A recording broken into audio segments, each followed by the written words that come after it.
नमस्कार। आचरण के साथ मैं हूं टीएन मनीष, हाजिर हूं आज का मुद्दा लेकर। 80 साल पुरानी भारत रूस दोस्ती का नया अध्याय। 5 दिसंबर 2025 को हैदराबाद हाउस में प्रधानमंत्री नरेंद्र मोदी, रूसी राष्ट्रपति व्लादिमीर पुतिन की ऐतिहासिक वार्ता ने वैश्विक कूटनीति को नई दिशा दी।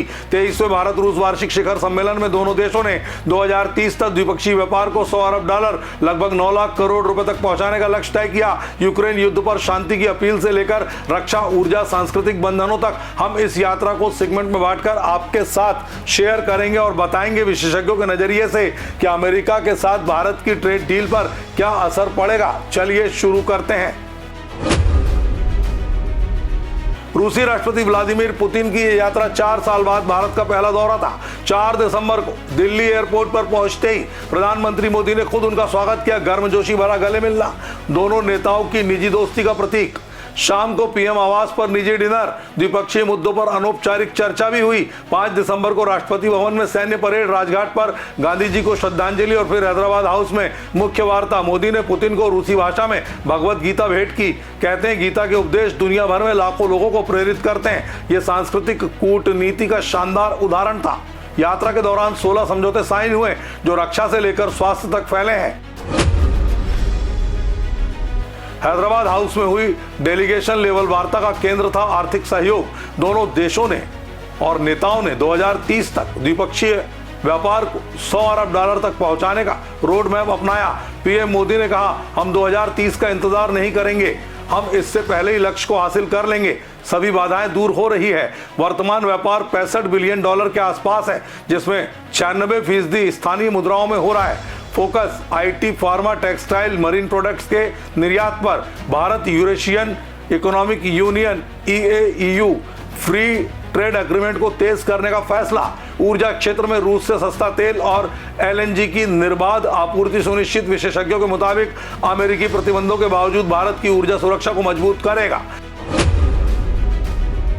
यूक्रेन युद्ध पर मोदी ने स्पष्ट कहा, भारत न्यूट्रल नहीं है, हम शांति के पक्ष में। युद्ध का शांतिपूर्ण हल जरूरी है। पुतिन ने सहमति जताई, कहा कि रूस भी शांतिपूर्ण समाधान चाहता है और अमेरिका समेत साझेदारों के साथ काम कर रहा है। पुतिन ने इसे आजादी की लड़ाई बताया, लेकिन दोनों ही डिप्लोमेसी पर जोर दे रहे हैं। भारत की यह पोजीशन वैश्विक मंचों पर मजबूत हुई, जहां हम मध्यस्थ की भूमिका निभा सकते हैं। रिपोर्ट्स के अनुसार ये ट्रंप प्रशासन को संदेश है कि भारत बहुपक्षीयता पर कायम रहेगा।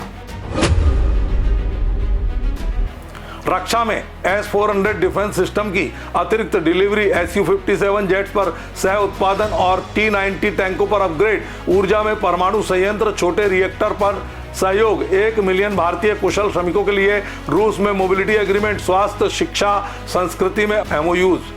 पुतिन ने राष्ट्रपति मुर्मू से मुलाकात की और FICCI बिजनेस फोरम को संबोधित किया। कुल मिलाकर 80 साल पुरानी साझेदारी को विशेष और विशेषाधिकार प्राप्त बनाने का संकल्प।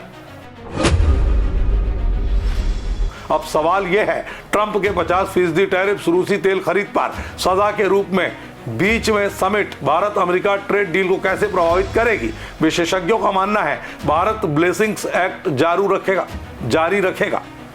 CSIS के अनुसार US इंडिया ट्रेड डील कृषि एक्सचेंज और रूस पर दबाव के इर्द गिर्द घूमेगी, लेकिन मोदी सरकार रूस से तेल आयात कम करने को तैयार नहीं। फेडरल के विश्लेषक कहते हैं यह समिट ट्रंप को संदेश है। भारत रूस के साथ 100 बिलियन ट्रेड लक्ष्य पर कायम, लेकिन US के साथ डील निगोशिएट करेगा। रॉयटर्स के मुताबिक डिप्टी US ट्रेड रिप्रेजेंटेटिव अगले हफ्ते भारत आएंगे। विशेषज्ञ माइकल रूबिन, पूर्व पेंटागन ने US को हिपोक्रेटिक कहा क्योंकि अमेरिका खुद रूसी ईंधन खरीदता है। कुल मिलाकर भारत मल्टी अलाइनमेंट पर जोर देगा। रूस से ऊर्जा, US से टेक और इन्वेस्टमेंट। मोदी पुतिन समिट ने साबित किया भारत रूस दोस्ती अटल है, जो वैश्विक चुनौतियों का सामना करने की ताकत देगी। क्या ये ट्रंप को चुनौती देगा या बैलेंस सेट करेगा? आपकी राय कमेंट्स बॉक्स में अवश्य बताएं। अगले शो में फिर मिलेंगे एक नए मुद्दे के साथ।